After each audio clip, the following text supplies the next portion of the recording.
I know this might be what captured a lot of your attention, got you to click on our social ads or join from our newsletter, but it's hard to contain the excitement of talking to Daymond John, like the man himself, one of the sharks. He's going to talk to us about small business struggles, about his big time success, and all the lessons in between, like how he got from point A to point B, and really in between A and B. It's easy to talk about the startup story and the big successes, but what we're interested in is how do you scale in those early days from just you and a group of friends to a real global brand. All right, you've seen him on ABC's 5-time Emmy award-winning television show Shark Tank. He's a presidential ambassador for global entrepreneurship appointed by the Obama administration and known around the world as the People's Shark. He's a New York Times best-selling author who's written 5 hit books, including his latest release, Power Shift: How to Transform Any Situation, Close Any Deal, and Achieve Any Outcome. He's the founder and CEO of Fubu, a global fashion brand that's amassed $6 billion in retail sales to date. Real Leaders magazine has recently named him one of the top 50 public speakers in the world, so we're so lucky to have him here. But rather than just hear about him, why don't we check out this video?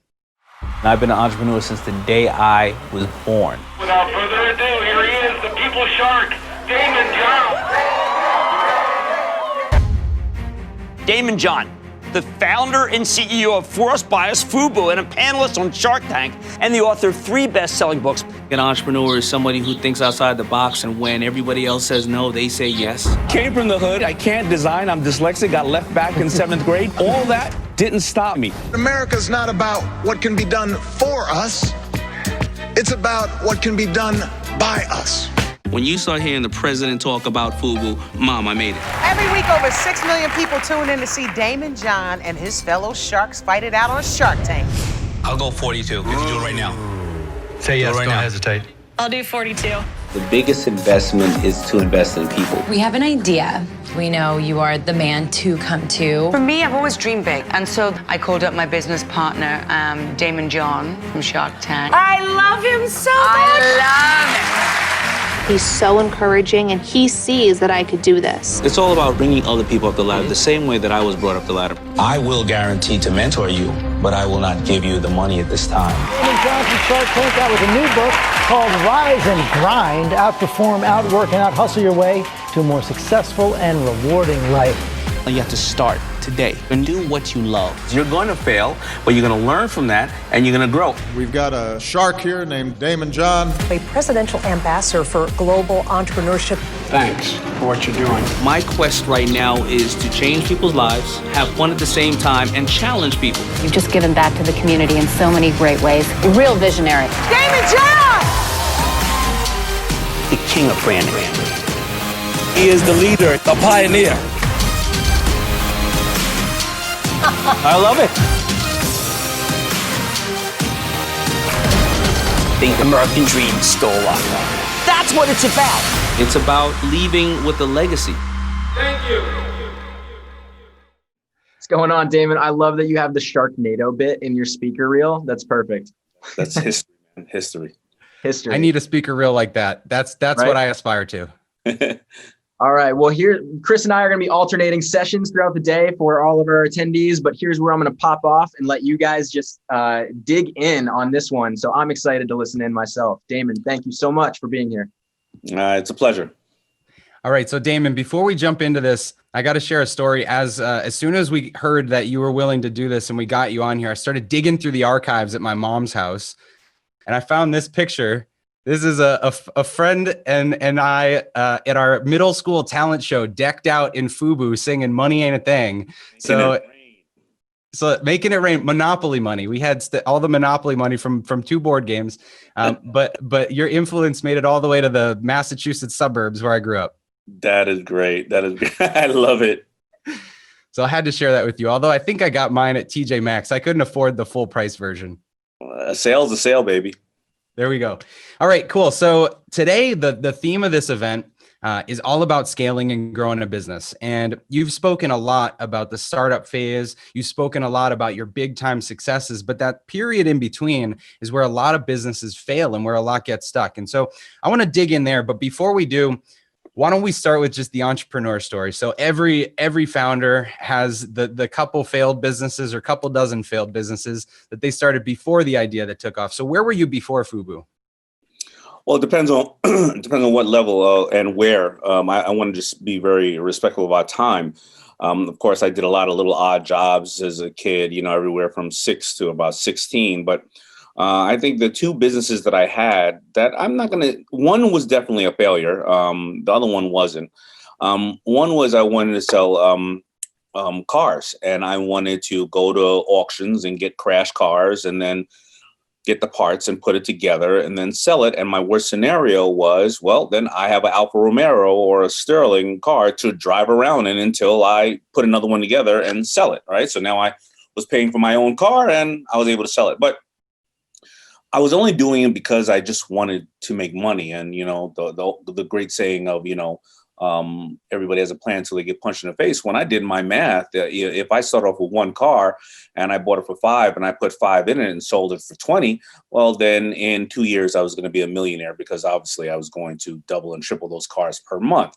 Well, we're all optimistic, right? Yeah, of course. 6 months happened and I was broke, and for various reasons. Number one, I don't like working with my hands. So, now I got to pay people to put it together. Also, you're not getting the parts you need for the cars from the dealer if you really want to do it the right way. You got to deal with a lot of sketchy characters who are selling you pieces from stolen cars. I didn't like dealing with them, right? And I also didn't want to steal the cars myself because I'm really, really cute and I don't think I would do well in jail.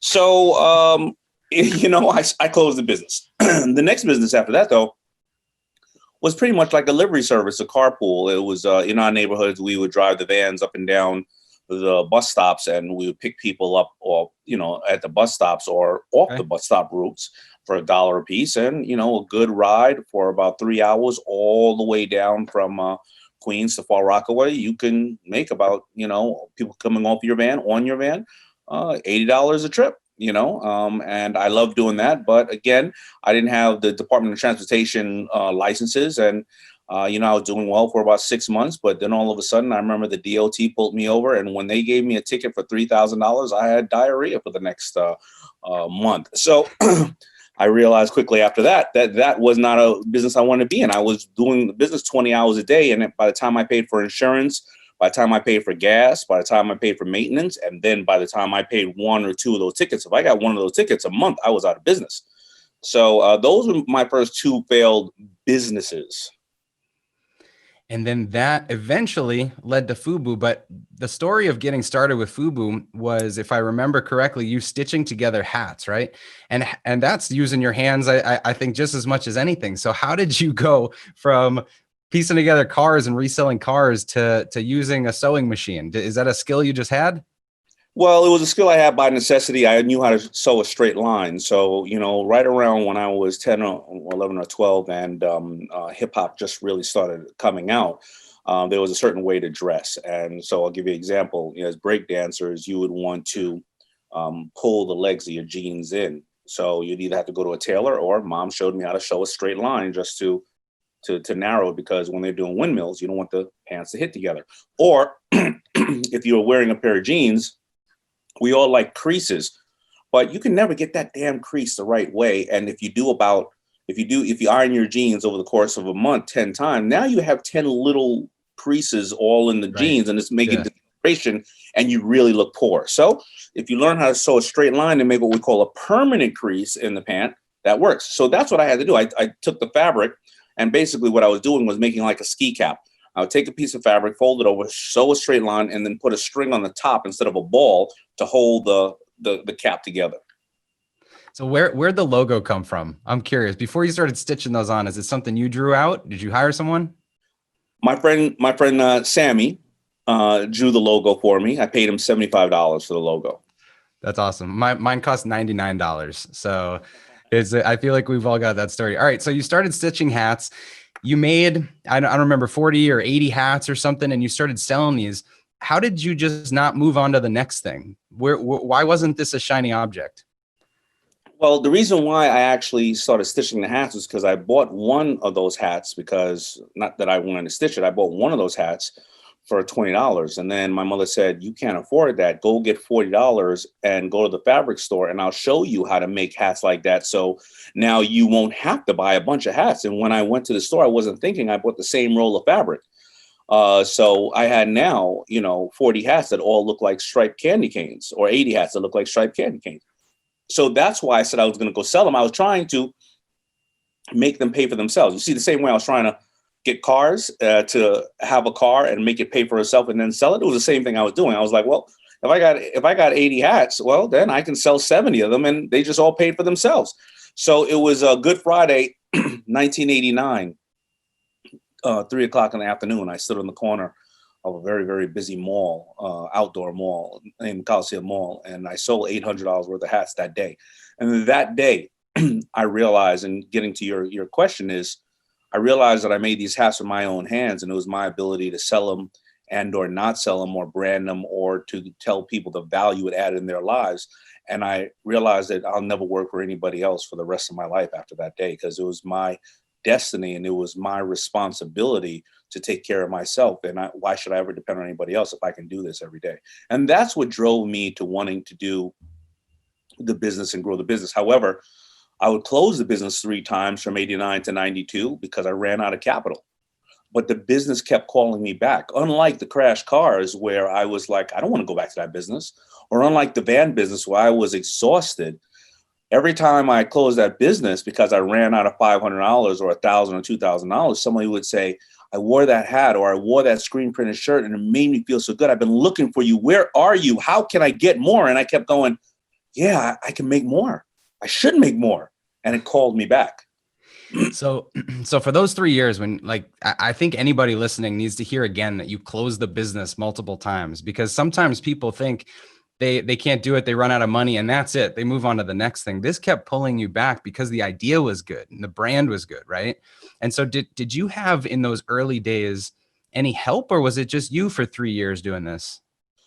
Well, it was me and a couple of friends, because there were various different bottom lines to this business. Number one, I was feeling great about making clothes for myself and other people. Number two is I grew up in Hollis, Queens, where most of the rappers at the time came out of Hollis, Queens. There must be something in the water.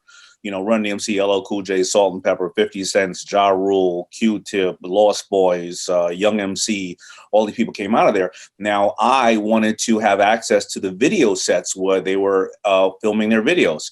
So if I had a couple of hats and T-shirts, when the security came around to kick all the kids off the video set, I was like, yo, listen here, man. I'm here, obviously, because, the artist has me being their stylist. So that allowed me to be on the video set and watch my favorite artists of all times perform. I was also hollering at the video chicks, and I was getting to eat the free food that was on set. It was a win-win no matter what. It gave me validity. Perfect. So you fit right in. You're outfitting people, you're giving away stuff. Is that how you did the early marketing? Was just partnering, I guess, with influential artists? Well, I didn't partner with influential artists at first. So I'm going to tell you how I really, really got the brand out of there, out in the world. I realized that the big guys, they make black people, pretty big. And I realized the really big guys had no clothes to wear or stylish clothes to wear. They had to go to Rochester Big and Tall and get, a white shirt or a black shirt, or they had to get something custom made, which was very costly. So I took 50 shirts and I bought 50 shirts, all sizes, 5Xs and 6Xs. And I realized if I gave the shirts to the artists and or kids that were stylish, they would wear it one time and throw it away because they got to be super fashionable. But these big guys would wear it 10 times a month, right? Because now all of a sudden they had something that was fashionable. And where were those big guys? Those big guys were in front of the red ropes at clubs. They were in front of the artists as bodyguards. They were in front of the stage at concerts. So those big guys felt like there was somebody servicing them. And then sooner or later, the artists started to say to them, yo, man, where can I get that? I don't know. I could hook you up with little man around the way, but and I made them feel special. And then they would go to the artist and say, yeah, I'll make sure you get one, but you got to keep wearing it because this little guy, he's a hardworking guy. And you know what? And they felt good and they became my influencers. And so your influencer doesn't always have to be this super special person that has a jillion followers. This is all about making a group of people, whoever it is, no matter how small or big, literally, feel special.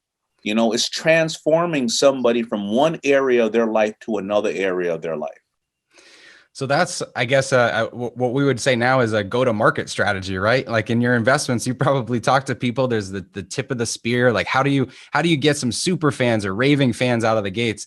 So for businesses that are listening right now that don't feel like they've nailed that, what would you advise them to do? How do you find that way in? Well, you have to look at your inventory. When a lot of people want to go and raise capital and things of that nature, but money also can highlight your weaknesses. If you have a poor go-to-market campaign, or you have a product that's inferior, having more inventory of that product, you have more crap in your garage now.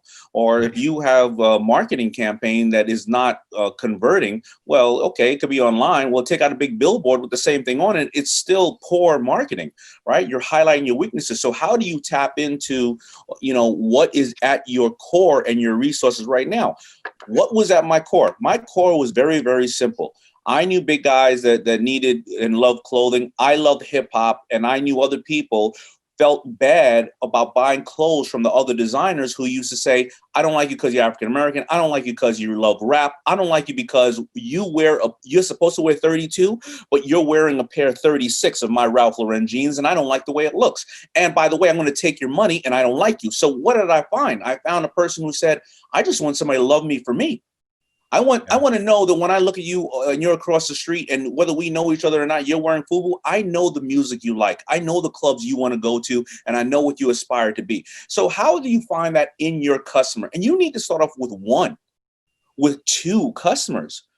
People try to go out and start off with everything. The reason that Fubu was able to expand is because I made people feel very special in Queens who love the rap music, who would pay exactly this for this and this for that. And then I was able to duplicate it around the country and around the world 5-10 years later. But I concentrated on my core customer.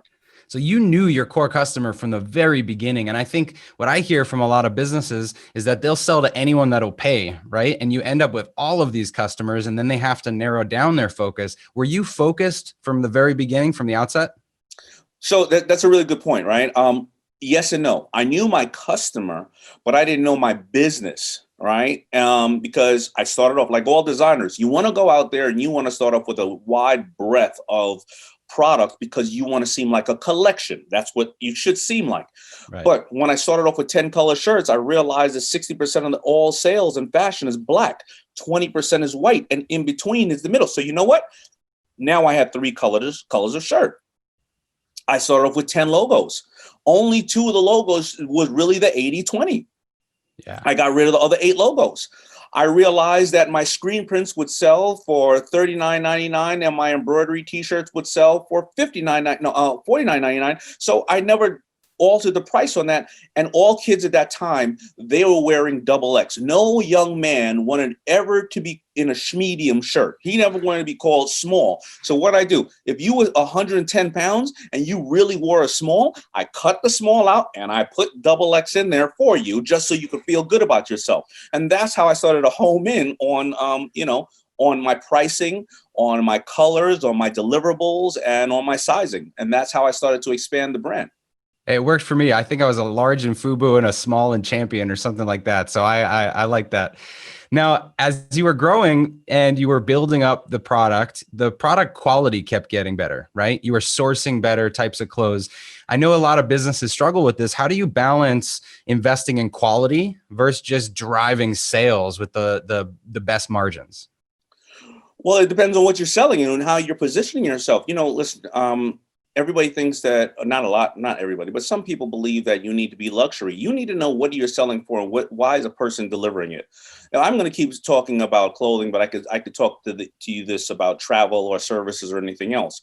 But in clothing, you can have the same white shirt that could cost you a high luxury brand, Louis Vuitton, a white shirt, it can cost you $200. Why? Because it's the sexiest silkworms in the world. And if you wear this shirt, nobody else will be able to say they're wearing it, because very few people want to spend that type of money. Well, now you can go to Macy's and buy a mid-tier shirt, a nice white shirt that could be great, Ralph Lauren, probably about $60, and you feel comfortable about it because it's nice. But you can also go to Walmart and buy 3 white shirts in a package for $9.99 because you're a slob and you know you're going to have pancake batter on the shirt every morning. So why are you going to spend any more? You can buy 60 shirts or 40 shirts, whatever it is, for the same price of that damn Louis Vuitton shirt. You need to know where your positioning is and what you're offering. My mother, we went to the store. She never bought the Jolly Green Giant. She said beans are beans and corn is corn. Why the hell am I paying an extra 40 cents for the Jolly Green Giant? So you need to know where you are, and if you are offering luxury and exclusive community, or you're offering something that is class for the mass. And it comes in any area. The people that out there who say, well, the holistic people or the nature people, they're not into brands. No, they're driving their Land Rover with their Yeti bucket in the back, with their Eddie Bauer crap on. They're into brands, right? And then you have others that are hippies that are, they're out there crapping in the back of the woods and wiping their butts with leaves. So it all depends on who you're selling to, and you need to know your positioning. So apparel was like the most transparent way to just have that soak into your DNA. I'm sure that's been useful as you've worked with tons of other businesses and invest in other businesses now. Do you think brand is one of those things that, your investments come to you with it figured out? Or is that something that people are just, they're not good at it and you need to help them? I think there's both. You see people that are really, really definitive on the brands that they're pushing out, or the communication and or the brands that they want, and they know who they are. I like to say a good exercise is, can you put your brand, yourself personally, and or your company in 2 to 5 words? Apple think different, Nike just do it, Fubu for us, buy us, White Castle is what you crave, whatever it may be, right? You have to be able to define yourself in 2 to 5 words, right? Because if you don't know what you stand for, or you don't know what your brand stands for, then you leave it up to us to interpret, and you don't want us to get a lost communication. And those 2 to 5 words that you're communicating, that needs to be throughout everything. How you dress, how you walk, how you talk, what people say about you when you're not in the room, and what you are saying when you are on social media, and because that's where people are looking at you. Yeah. Okay. So let's try to put some numbers to this. Like when you were just doing different color shirts and you fine tuned it down to mostly white and black, and you had hats too, did you ride those couple SKUs to millions in sales, or did you keep introducing more types of products and sweatshirts and this and that? Like, what was that journey like to really grow sales? Yeah. So I would introduce other type of products, other type of hats, maybe a baseball cap. I knew that obviously people during the winter, a t-shirt's nice, but a sweatshirt is better. Yeah. And so I would introduce just a couple of SKUs just to be able to sell during that period of time. And then I would do 1 or 2 or 4 or 5 custom pieces, because now I'm starting to get a rhythm with the artist, and the artists are looking forward to me coming to the set, but I can only go to the set with the same black Fubu shirt, but so many times. So now I needed to make it more attractive to the artist and say, I got this just for you, Busta Rhymes, or I got this just for you, Method Man, and things of that nature. So they're kind of like prototypes that you're throwing out there. And then if they wear it, now everybody wants that, and you let the market tell you, make more of that thing. Absolutely. Got it. Okay. So, early on, you said it was just you, as a couple friends. I think I read that you had like this factory set up in your house and friends paying you rent, and you got everybody in there. A lot of businesses have that kind of story. When did you hire your first stranger? When did you put someone on payroll that wasn't a friend? Good question. I think I put a young woman on payroll. Well, I hired everybody, independent contractors for most of the time. And when I finally got my deal with Samsung's textile division, I hired, I think, my first person right around 1997. Okay. And you posted ads, you did all the interviews yourself. Like, did you know anything about how to do that? Because that's a big maturity point for a business. I know I didn't know about how to do that, and I had happened to then strike a great manufacturing distribution deal. So we had it was me and my 3 partners, and then we joined forces with another family that was a textile family. So but hiring, the sourcing of capital, the sourcing of people, and the sourcing of manufacturing are the 3 hardest things to do in any business. Yeah. All right. So early on, you didn't have any sharks to help you. So let's talk about funding this thing. You said you ran out of money a couple times, and then I know there was this big order you had to fill, or you had a big financial challenge, right? Talk us through that. Yeah. So, I started in 89. As I said, I closed the company down 3 times in 92. My partners started to come around, my friends, from 92 and then it was 4 of us. Fubu has a big 05 on all the product because we always wanted to be 5 of us, but we went through 10 of that 5th person, that 5th beetle. We went through 10 of those guys, right? So, I go to Vegas in 1995 or 1996. My mother works for American Airlines, and we all go on buddy passes to go to Vegas to the trade show that was out there called the Magic Trade Show. It's called Men's Apparel Guild in California. It's held in Nevada. Don't ask me why, but Vegas, we go on buddy passes because Vegas is too crowded because it's the largest trade show besides CES. So we all go there, and we go to California, Nevada, and in Colorado, and take Greyhounds there. I had already previously took a picture of LL Cool J wearing my shirt, and I mailed it out to 300 stores that I knew would be in Vegas. And I wrote on the picture, you've seen in the videos, the kids have been asking for it, and Fubu's just signed his first $1 million deal with LL Cool J, even though I didn't even have enough money to go to Vegas. So when we get to, I can't go into the. Wait, hold on. Did you really have a deal with LL, or was that just you just wrote it up? Deal with LL Cool J. I had a picture. That's it. We get to Vegas. I don't have money to exhibit in the trade show. I don't have money to walk into the trade show. So my partners and I, all of us, we stayed in a small hotel room, the Mirage Hotel, and we hung up all our clothes in the corner of the room, and we would sneak into the trade show. But at that time, there were no African Americans in the trade show, so it was pretty easy for security to spot the 6 guys running around with afros talking about, I got some Fubu back in my hotel room.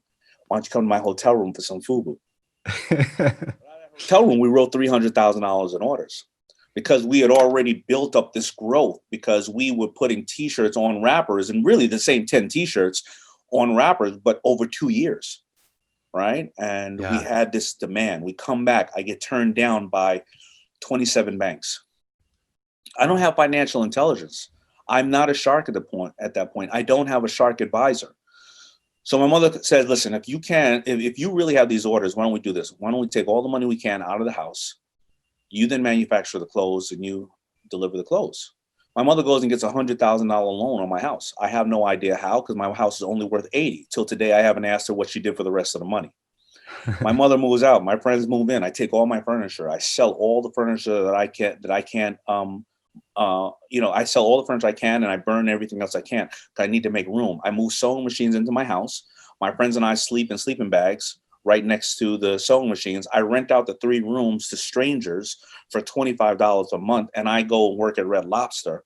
And I have a factory up and running in the middle of my house in Hollis, Queens. And that's how the story goes. However, I didn't have financial intelligence. I had no shark advisors. I turned around 6 months later. The $100,000 was $500. And I was 3 months later on the mortgage, and they were about to take my house. Wow. The reason why is because I was spending, I was paying for raw goods 90 days ahead of time.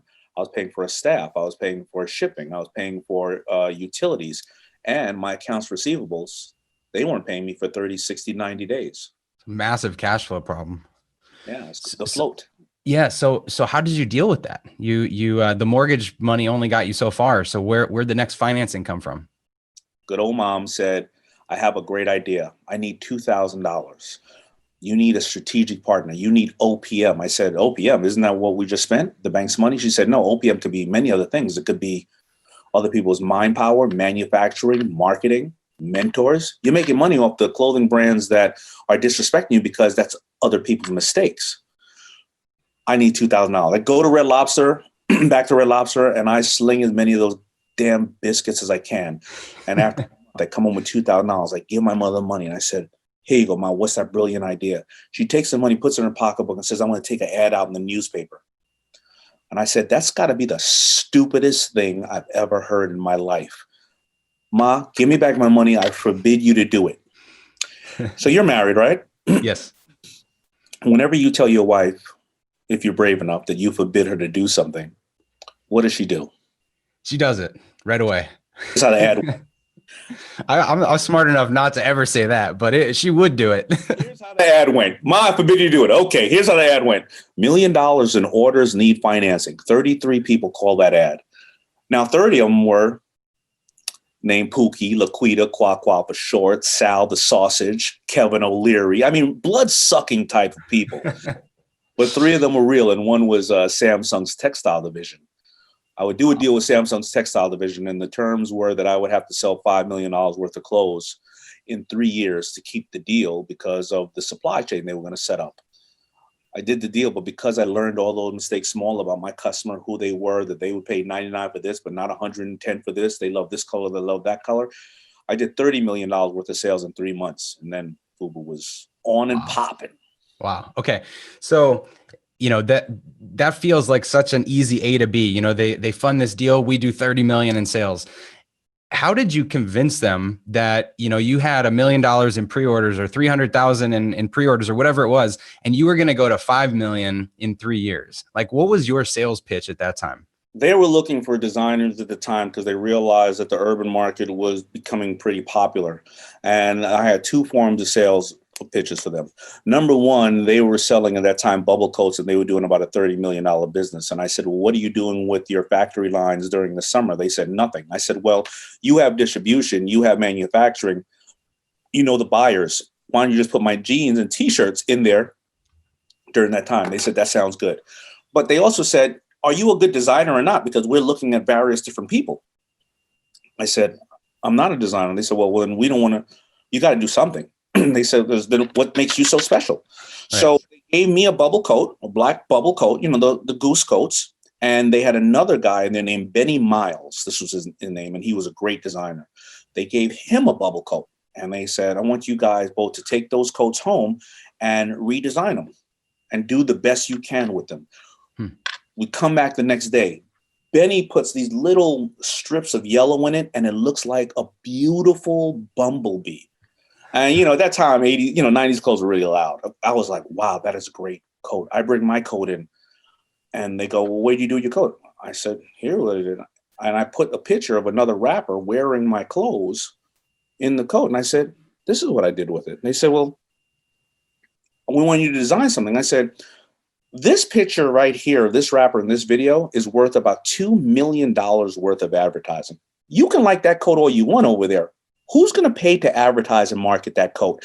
I can do this 100 times a year. Think about the amount of money I would just save you. And they were like, done deal. Done deal. Man, I love that story. Okay, so I guess let's pivot a little. Now, as a shark, you are investing in businesses that you think can scale. You're kind of in their shoes now. So with all the pitches you get on the show, off the show, what stands out to you as the number one reason you're saying no to people because you think they can't scale? I don't like the person.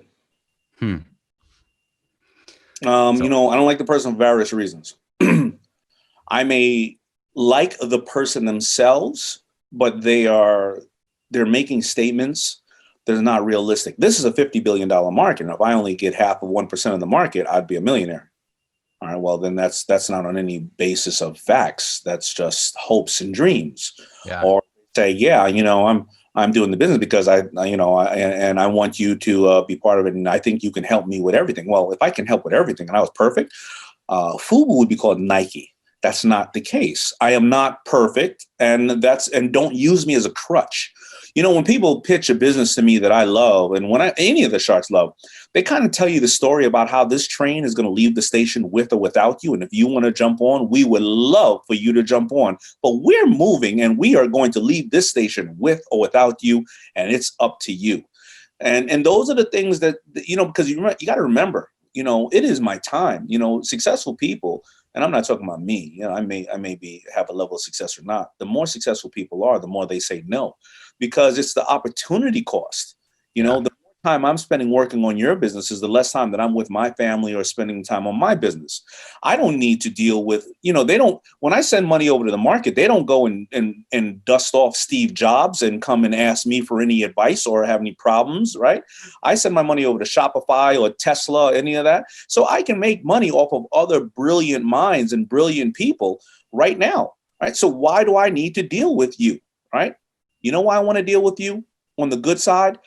Because you're brilliant, because you and I have the same moral compass, because you're teaching me just as much as I'm teaching you, because if this business works out or not, we're going to do another business together, because I want you in my office, because you're a leader, you're a problem solver, you understand technology, you understand where the world is going, or maybe you understand the fundamentals of business, or maybe you're somebody who fought for our country and you have a vast network of people that do it, that get the job done no matter what, because they're veterans, and you have a certain desire and drive to help people. You know, it all depends. It's always the person.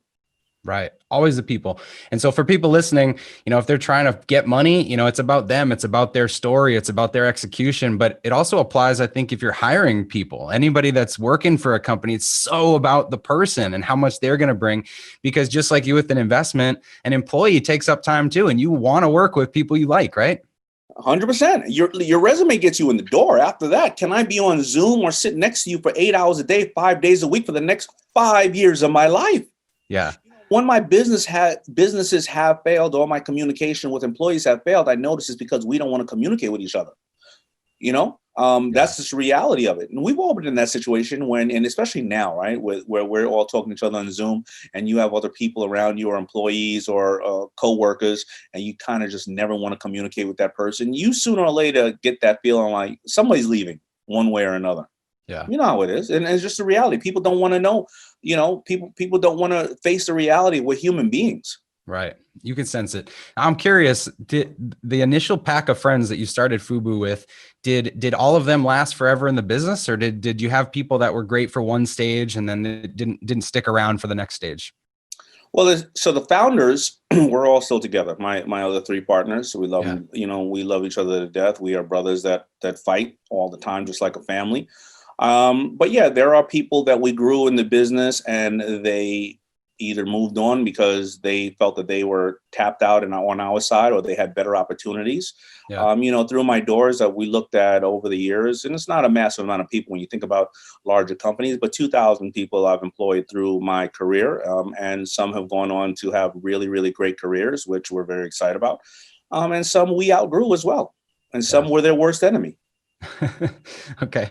So looking back on this, you know, I know with even my companies, like my vision has had to change so many times. At the beginning, it was like, man, it would be nice if I could just get a paycheck and not have to think about it. And it continues to expand. So with Fubu's rocket ship growth, how did you work on expanding your own vision? How often were you revisiting what this could be? It's a great question. You know, often I was envisioning what was the next step, because I had a healthy paranoia. I knew that a hot fashion brand lasts 5 to 7 years. Now, people will think about Nike and Louis Vuittons. Those are the unicorns. But I was always saying to myself that we're going to last 5 to 7 years. And how can I maximize that? And so there's a couple of ways to do that, right? There's only 3 ways to deal with a customer, right? It's acquire a new one, upsell a current one, or make one buy more frequently, right? Mm-hmm. After we had gotten to the point where we were upselling current customers or making them buy more frequently, then we had to start acquiring new ones. Well, we probably weren't going to acquire new ones in the United States. So we had to start expanding globally to acquire new ones. That's how we would start looking for strategic partners in other countries who understood distribution and understood the demo or the geographics of that country. And we would start expanding in that direction. All right, well, then now I have to rehack myself and look at what are my capabilities. Am I a great designer? No, I'm a great marketer. What else do I have in my arsenal? Well, I'm a manufacturer, and I have distribution, and I know how to put things together. So let me go and start acquiring other clothing brands that don't have those assets, and now put that into the pipeline so that I can now acquire new customers in the United States and utilize my relationship capital that I had. And that turned me into somewhat of an angel investor, which hence I then started writing books, and then all of a sudden some stupid little dinky show named Shark Tank comes around. So the steps feel so natural. As you were going through it, was it something you did weekly? Was it something you were doing monthly? I mean, what was your cadence of planning and kind of stepping out of the business? Great mentors, and they were not, and I wish I could say that I was a visionary person like this, but at first, my mentors in my business would say, hey, we want to acquire other brands, and they acquired another brand. I mean, the same guys that I was talking about. And at first I took it personal. Oh, what are you talking about? I'm doing great over here. How dare you? And then I realized it's just clothes. Why am I falling in love with the product instead of in love with my capabilities? And I think maybe I should join the party. All right, guys, I'm in on the next one. All right, I'll do the marketing for the next one. I'll do this. I'll do that. It's just being able to really reflect on your weaknesses. Also, a lot of times, I'll do something like I'll write my own obituary. At that point, if I wrote my obituary and said Daymond John, he created a brand called Fubu, it lasted 5 to 7 years in his heyday, and he never did it again. And he was a one-trick pony at that time, and yeah, he has a couple of dollars, but should he either be going after bringing in new income or spending the money that he made and ends up being like a basketball player who's bankrupt 65, 3 years after outside the league, or maybe 10 years. So Daymond, you have to learn something. Are you going to learn how to invest in real estate, or is it stocks, or is it acquiring other brands? So, you can't let your ego get in the way of you sometimes, and you have to start hacking yourself and not take yourself too serious and see where you fall short. I love the obituary idea. I actually had a teacher in 6th grade that had the whole class do that. And I thought it was such a morbid thing, but I feel like it really stuck. So anybody that's listening, give that a try. A couple more questions, and then we're going to take them from the audience. The obligatory 2020 question, a lot of challenges this year with COVID. I'm sure you've had companies in your portfolio struggling. So for people that are listening, that are going through a tough time right now, what's the mindset? What's the attitude? How do they push forward going into next year? Well, first of all, understand that you're not in it by yourself. I mean, I'm doing really great. I'm only having 2 mental breakdowns a day, one at 11:35, the other one at 7:37. So I'm down to only 2 instead of 6. So very efficient.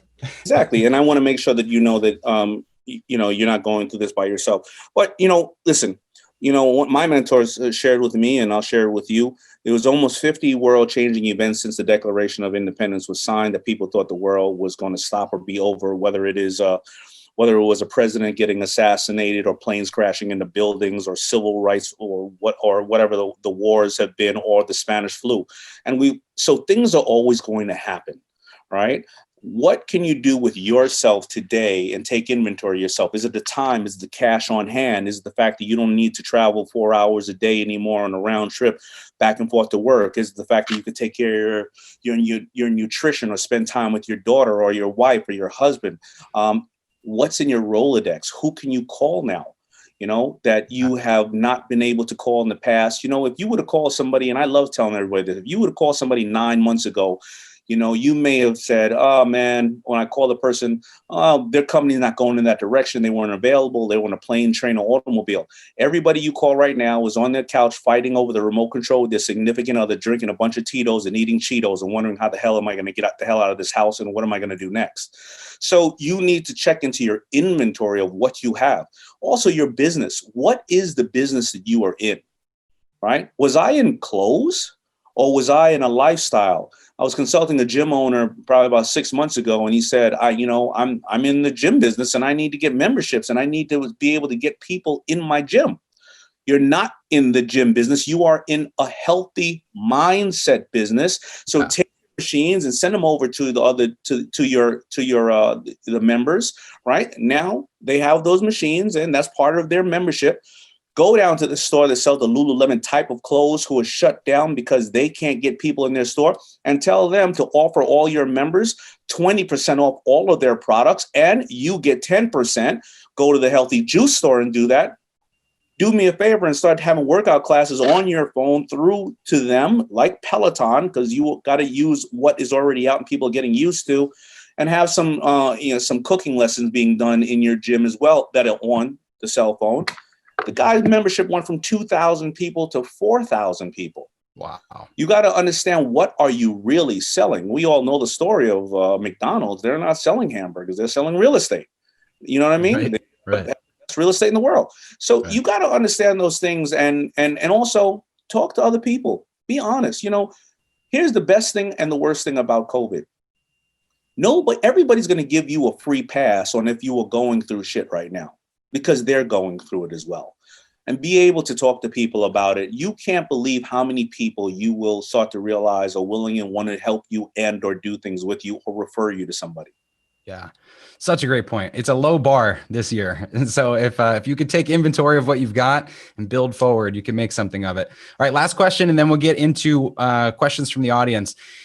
You touched on health, and I know family is very important to you. So as your business is growing in a hyper growth kind of phase, how do you maintain the health, the mental capacity, and just the well-being that you need to and not work 20 hours a day?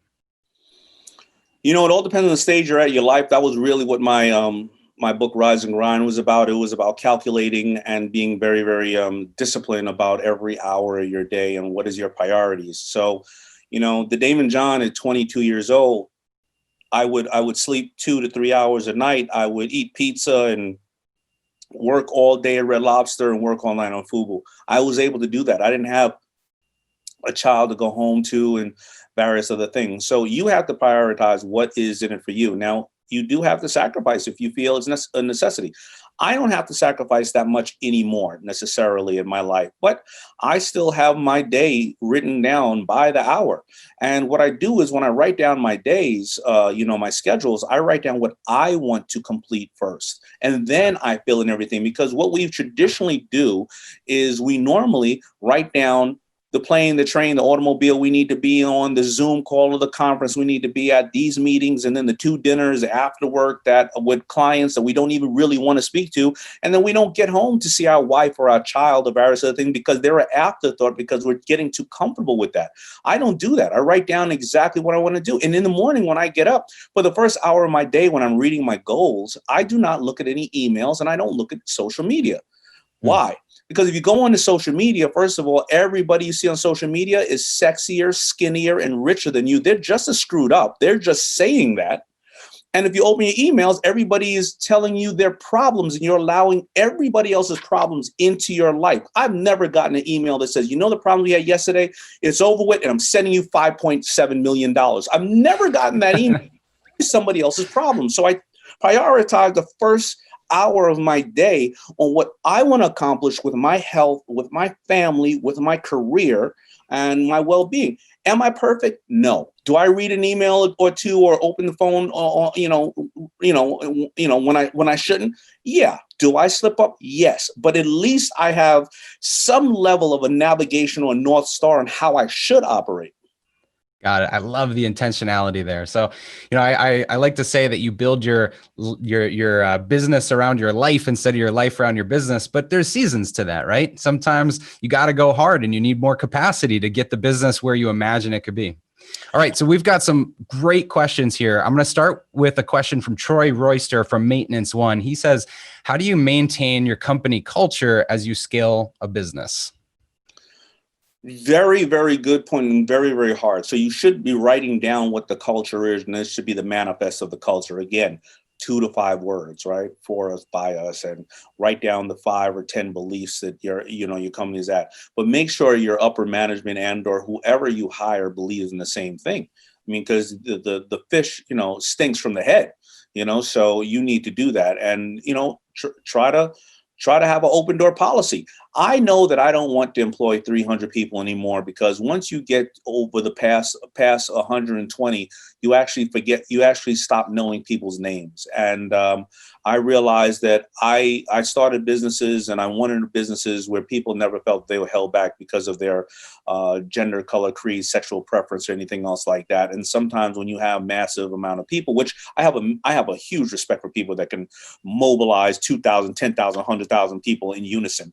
But I know how I keep company culture, because I'm a one-on-one type of person. And that's what I love about business. So again, write down what company culture is, make sure the leadership understand that and execute it, and have an open door policy, so that, even when people are leaving, they're telling you, I'm leaving because I wasn't treated right here, or this kept me up at night, or whatever the case is. And you may have to adapt that company culture. Yeah. I love it. And if you need some place to write it down, anyone that's listening, just remember. All right, let's see. Next, Stephanie asked, we actually have a couple questions here about access to funding for women and minority-owned businesses. So Stephanie from Boomerang says, what startup funding options are available for women-owned businesses, and which have you found most accessible? Any thoughts there?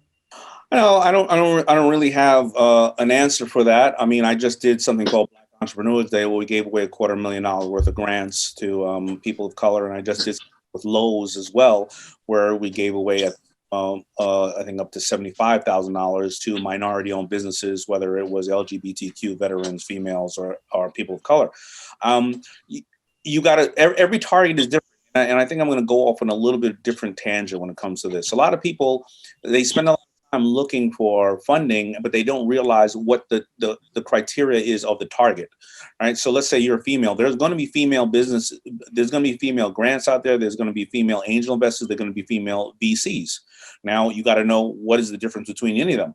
Well, you may go after a VC, and a VC's target is, listen, we have $100 million and we want to invest in 10 companies, $10 million a piece, and we want to have an exit in 7 years.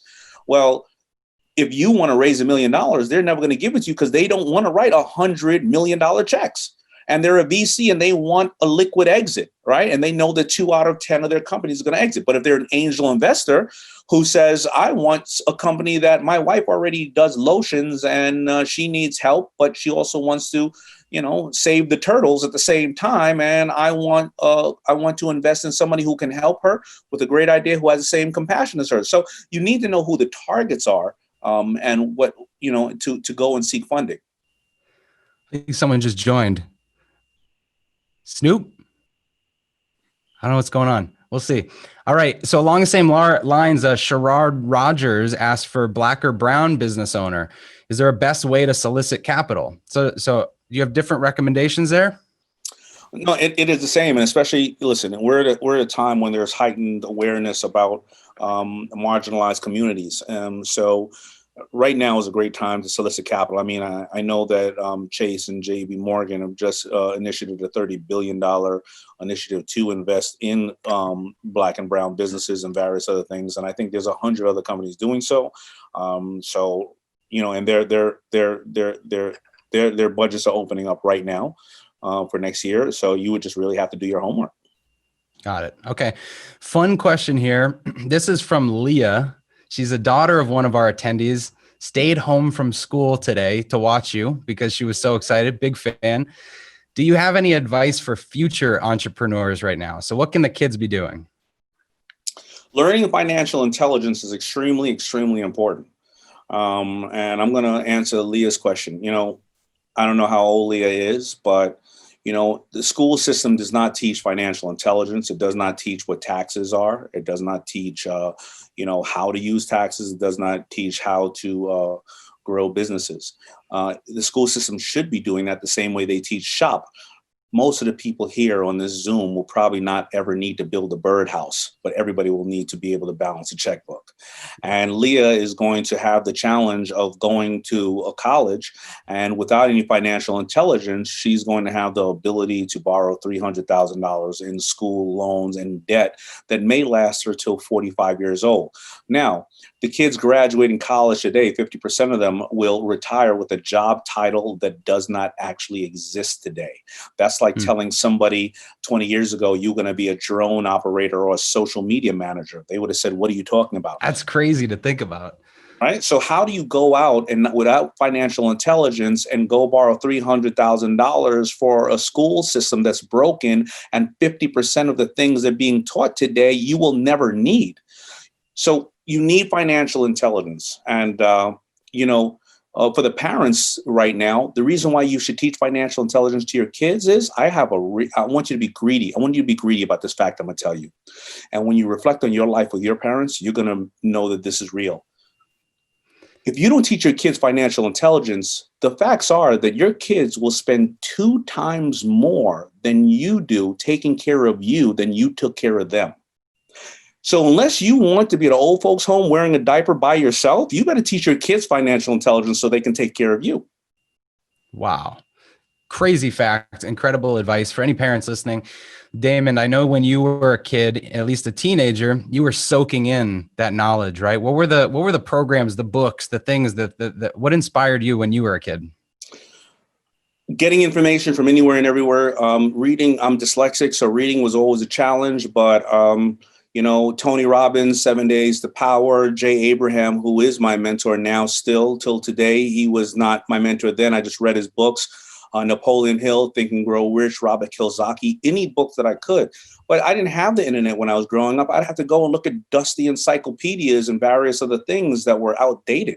Yeah. Right. So, it was always about acquiring the information. But more importantly than acquiring the information, because I was dyslexic, I didn't know if I absorbed the information the right way. So I would go out and try to do whatever I read to see if I was putting the dots together correctly. Yeah, that makes sense. All right. So Christian Alphonse from Curate Family says he's got a business that the pandemic has caused to stray further from normal life. And he often asks if the business needs to stop or just pivot. So how do you decide when it's time to shut something down? I know that's a tough question. Very tough question, but you got to ask yourself, what's your why? Why are you doing it? And why are you not doing it? You don't want to shut down the business because it's your ego and people are going to laugh at you? Or why did you start the business? Did you find joy and you were over delivering to people? Why is the business shuttering? Is it because you don't understand digital marketing at this time, or you don't have great partners, or you don't have good funding, or you don't have the passion for it and it's draining you and your family and your financial life and your kid's college fund or whatever it may be? That is a very personal question. But when I shut down Fubu 3 times, I didn't realize I was ever going to come back to it. But my why kept pulling me back. Right. So operating a business is a very, very personal decision. Yeah. Okay. Let's see. Holly says, Daymond, what type of leader are you with your employees and how has that changed over time? What am I going to say? I'm going to, of course, say that I'm brilliant. I'm great. I'm amazing. That's me. I like to say, I call my employees, Robin, I'm Batman, but most of the times I'm Robin and they're Batman. I shouldn't have hired them unless they were smarter than me. And I allow them to make mistakes and keep entrepreneurial thinking as long as they make them and make them fast and we learn from them. Was I a leader like that at first? No. Well, when you asked me about my first employee I hired, I remember it was a woman. And I remember she was coming in every day at 11 o'clock. She was supposed to be there at 9 a.m. And I felt like firing. I was like, she's stealing from me. I'm like, I got my first shot at making it big, and this woman couldn't care less about me because I'll tell you what, in our business, once the weekend is over, the retailers call you 9 a.m. and give you your report card on if they want more goods or not. And if I'm not there or she's not there to pick up the phone at 9 a.m., they're going to call somebody else. And so by the end of Tuesday, they already got the goods in for the week that they want. And so I'm losing money. And I was going to fire her. And I remember my partner at the time said to me, he said, have you ever had a conversation with her? I said, why should I have a conversation with her? I'm paying her. How dare me have a conversation with her? He said, you have no idea what could be going on in her life. What if she has a sick child or a sick mother? She knows she's on the brink of getting fired, but she's just doing what she can do until she gets fired. I had a conversation with her. The situation was not as dark as it was as that, but she ended up having a situation. She said, if you can you never really talked to me about this stuff. If you can get somebody to take over my shift from 9 o'clock, I'll work till 7, 8 o'clock at night. And I ended up understanding what was going on in her life, and I allowed her to do that. And she became my best employee for 20 years. Wow. I love that. Great story. Similar, Brett Adams asked, what's your advice to retain staff, just aside from paying them well or appreciating them? Any special things you do? Yeah. So here's how I retain staff. I give them a job and they have to do this particular job. The next stage is they must be able to jump in when the team needs them. And then after that, if they have projects and or things that they would like to do, maybe we'll partner on, or maybe I will give them acknowledgement and or obviously financial reward.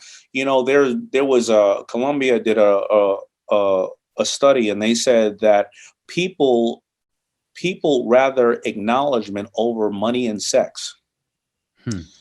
People want to know that they're valued, that they're worth it, and of course money is helpful to it. But how many people we know right now who say, can I get a new job title, or can I get various other things? They want acknowledgement. Yeah. Yeah, that's what it's all about. All right, let's see a couple more questions here. Michael Hobbs asked, you talked about your moral compass. Are there one or two top traits that you always want to align with someone on? I think the top traits are, I believe that people on my staff or in general have to respect other people and show a respect. Because somebody pays you does not mean that they're better than you, or they have the right to demean you or talk to you any different, for whatever reason. I think I got that from the days when I used to be a waiter, when people would talk to me extremely harshly and they were trying to show off in front of a date or something like that. And I remember saying, I'm a man like this person is, and I don't understand why they're speaking to me like that. So I think that is something, and when I see any of my managers or team say something or be abrasive to people, I think I disagree with it, and generally I let them go. It hasn't happened in a long period of time, I think, because my staff knows the way I feel about that. Also, I think that another thing is people have to be able to communicate. They have to be able to say what their problem is, their challenges. I'm not going to say that everybody's going to get along. I mean, there's certain staff members that I have, they communicate too much and they always got a problem. And I'd be like, listen, you know what? I tried to solve the first 10. You got 100. You may need to go someplace else right now, but there's also, the fact that if you communicate and you see that 3 separate people on the staff have the same challenge with one person or one thing going on, that they didn't talk to each other, well, this is something that needs to be addressed. Right. Yeah. So just kind of listening and communicating, and back to what you're saying, just always being open to know what's going on. Let's see. Best advice for teaching how have you taught your own kids about wealth? That's interesting. Yeah, so I did a horrible job of teaching my own kids about wealth, and that's why I'm telling you all to do a great job of teaching your kids about wealth. So I happened to be divorced. One of my kids were growing older at that point where they needed to know about wealth.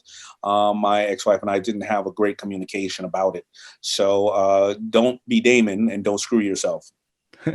So in that one area, take your advice and don't follow your lead, I guess. Let's see. John says, how do you balance being familiar or friendly with your employees versus just a straight boss? So where's the line? Well, there's legal lines, of course, and I balance it in very, very, I like to, first of all, I try not to call my employees on the weekend. I try to, and if I am going to communicate with them at night, and if it's not urgent, I send them an email, because mentally, I believe that they go into their emails when they're ready to work. I do not send them a text. That's where they're getting private things going on, unless it's extremely urgent. I tell them often how much I respect their time and the things they're doing.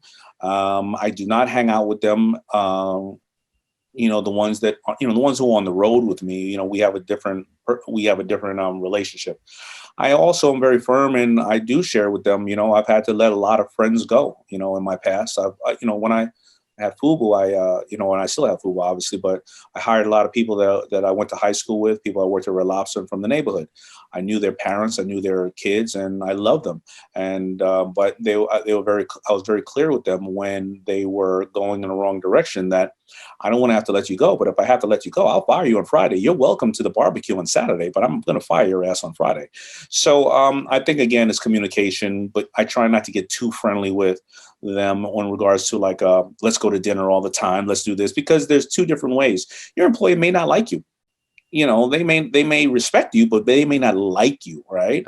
And if you're offering them to go to dinner, hang out, this and that, and things of that nature, they may feel like it's a burden on them, or they may get too comfortable with you, right? So you got to just be very careful with that. Got it. Okay. And to end on, I guess, one final positive note, as people are thinking about going from 10 people to 100 people or whatever their journey is, where would you say is the critical area to focus to really start to scale a business beyond just you and a couple friends in a house? Well, so there's a couple of different ways to think about that. What's the end goal, and why are you scaling so quickly? And hopefully it's because you cannot keep up with the demand and keep up with the orders. you will not be able, or you will not want to be a shrink. And you will need to be able to operate your business and do what you do best. Right. So you have to consider putting the legal structures and or HR in place when you're scaling. You don't want to become Uber, who, no disrespect to them, but Travis and them, it was an old boys club and they didn't think they were going to get to 1,000, 2,000 people. And they didn't pay attention to that and ended up hurting the company severely. The first hires, I believe personally, that are permanent hires are people that are doing a job that you do. Yeah. This way you can know if they're doing a good job or a better job, and you can start focusing on some of the other areas and the other hires. That's what I believe. Everybody, runs their company differently. I believe that you also should take on third-party vendors or give people 3 months of trials before you commit to anything, because you just don't know how it's going to work out. Those are just a couple of things that I can point out, but I'm sure, this is your area of expertise. You have a PhD in this, I assume, so you could probably give people way more insight than I can on that. Well, you have given no shortage of insight. This has been an incredible chat. Thank you so much for being here and kicking off Playbook 2020. You are our first kickoff speaker, and we've got like 10 years of domains. So you'll be able to look back and put this in your reel in 10 years. All right. I had a good time. Thank you for what you guys are doing. All right. Appreciate it. Everyone else, hang out. 4 or 5 minutes from now, we'll be kicking off our next session, which is called Scaling Your Team in Turbulent Times, all about the people behind your business. Stay tuned and we'll be right back.